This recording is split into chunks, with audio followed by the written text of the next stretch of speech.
Checking the middle. Flashbang. Throwing a grenade. Brilliant.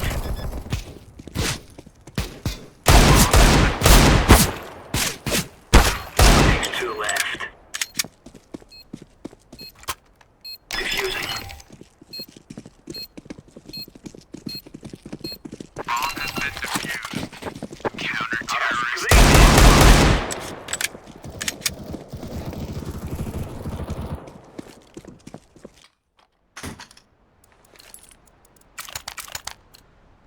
Watch out.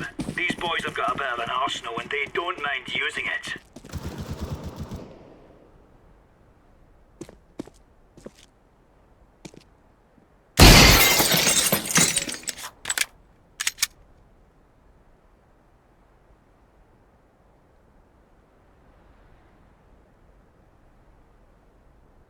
I heard something.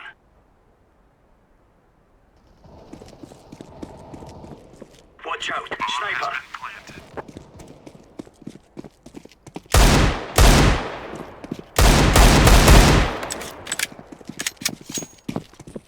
3 guys left. Area secure.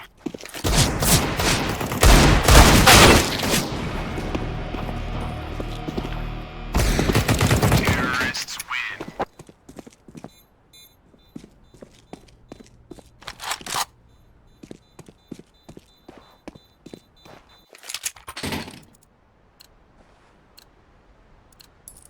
Let's give it to them, boys.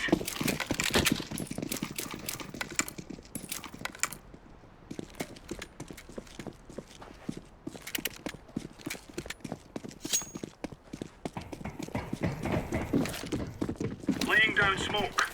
Bomb carrier spotted. They dropped the bomb.